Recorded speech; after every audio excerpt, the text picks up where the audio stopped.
पिथौरागढ़ जनपद में पिछले 3 दिनों से हो रही लगातार भारी बारिश के चलते पिथौरागढ़ जिले से सटे ग्राम पंचायत कुसौली में बीपीएल परिवार के भीम सिंह का आवासीय मकान पूर्ण रूप से क्षतिग्रस्त हो गया है, जिसके चलते उन्होंने प्रशासन को फोन के द्वारा अवगत कराया गया था।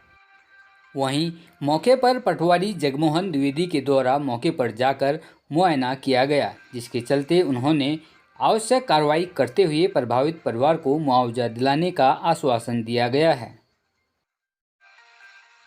पिथौरागढ़ जिले के भड़कटिया क्वांटम कोचिंग संस्थान में 2 दिन पूर्व हुए विवाद को लेकर कोचिंग संस्थान के अध्यापक अमित सामंत के द्वारा प्रेस विज्ञप्ति जारी करते हुए बताया गया है कि भड़कटिया क्वांटम कोचिंग संस्थान में बच्चों को वह पढ़ाने का कार्य किया करते हैं, लेकिन लंबे समय से कुछ बाहरी अराजक तत्वों के द्वारा वहां पर आकर कोचिंग संस्थान के बाहर बैठकर छात्राओं के साथ अश्लील हरकत, दुर्व्यवहार किया जाता है।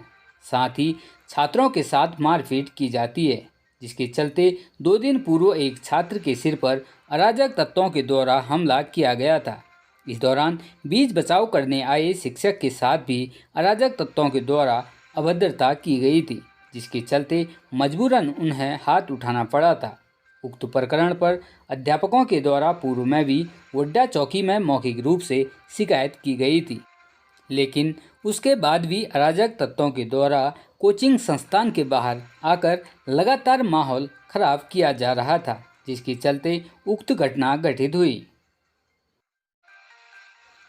पिथौरागढ़ जिले के मुंशियारी बेसखाल निवासी शहीद के पुत्र पूर्व सैनिक महेंद्र सिंह का निधन उनके पैतृक गांव पर बीती रात्रि हुआ।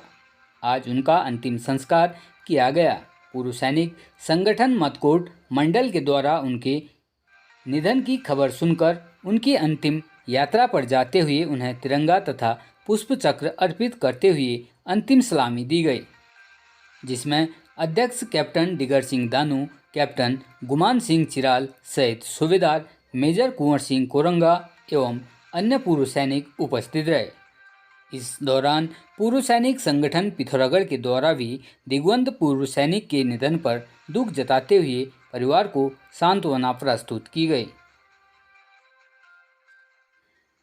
पिथौरागढ़ अंकेश निवासी डीडीहाट के द्वारा कोतवाली डीडीहाट में तहरीर दी गई कि किसी व्यक्ति के द्वारा उनके खाते से 3,84,976 रुपये धोखे से निकाल लिए गए हैं। तहरीर के आधार पर कोतवाली डीडीहाट में धारा 420 आईपीसी के तहत अभियोग पंजीकृत किया गया। पुलिस ने साइबर सेल की मदद से उक्त मामले में अभियुक्त पप्पू कुमार शाह पुत्र रुदल शाह निवासी ग्राम मलिकपुर थाना राघवपुर जिला वैशाली बिहार का होना प्रकाश में आया।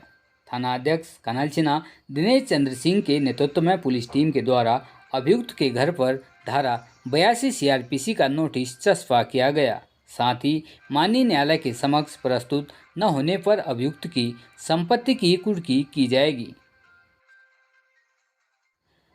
अल्मोड़ा थाना अध्यक्ष चौखुटिया अवनीश कुमार के नेतृत्व में चौखुटिया पुलिस के द्वारा माननीय न्यायालय से प्राप्त गिरफ्तारी वारंट फौजवाद संख्या 46/2023 धारा 394/411 34 भादवी से संबंधित वारंटी अभियुक्त रमेश जोशी उर्फ रामू कट्टा को माननीय न्यायालय के समक्ष उपस्थित नहीं होकर काफ़ी समय से फरार चल रहा था।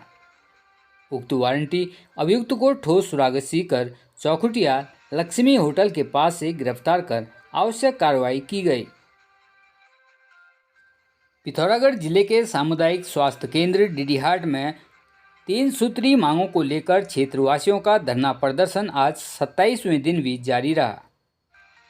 इस दौरान धरना प्रदर्शन कर रहे लोगों ने आज डीडीहाट में प्रदेश सरकार का पुतला दहन करते हुए भारी आक्रोश व्यक्त किया। इस दौरान हाड़थरफ गांव के लोगों के द्वारा धरना प्रदर्शन स्थल पर पहुंचकर समर्थन दिया गया, जिसमें उन्होंने कहा कि उनकी 3 सूत्री मांग जब तक पूर्ण नहीं होगी निरंतर आंदोलन जारी रहेगा। जैसे कि हम यहाँ पर अपनी मांग को लेकर यहाँ पर आए हैं, तो हम हमारे क्षेत्र के श्री किशन सिंह चौपाल से यही निवेदन करना चाहते हैं कि हमारी मांगें पूरी करो। अल्ट्रासाउंड मशीन की और एक्सरे मशीन की महिलाओं को काफ़ी कठिनाइयों का सामना करना पड़ता है। पैदल आते हैं यहाँ से महिलाएं, और यहाँ पर हॉस्पिटल में आते हैं तो यहाँ से रिफ़र किया जाता है।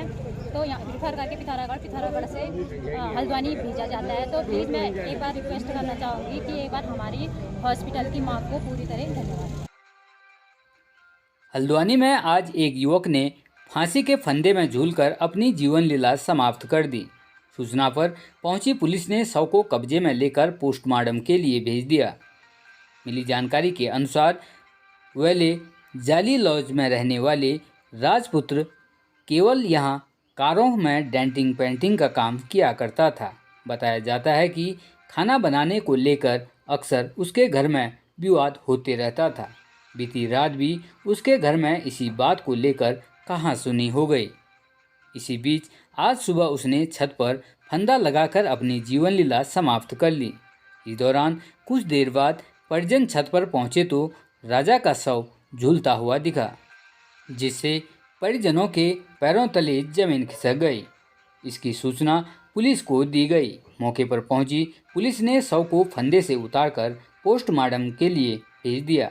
पुलिस के अनुसार मृतक ने आत्महत्या से पहले इंस्टाग्राम में एक पोस्ट भी अपलोड की थी, जिसमें उसने कहा है कि मैं जा रहा हूं, आपस में लड़ाई झगड़ा मत करना।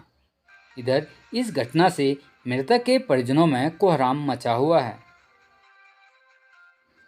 उत्तराखंड की राजधानी देहरादून में हुए मर्डर केस के खुलासे ने खलबली मचा दी है। बीते दिवस पुलिस को सिरवालागढ़ में संदिग्ध अवस्था में एक महिला का शव बरामद हुआ था, जो महिला नेपाल मूल की थी।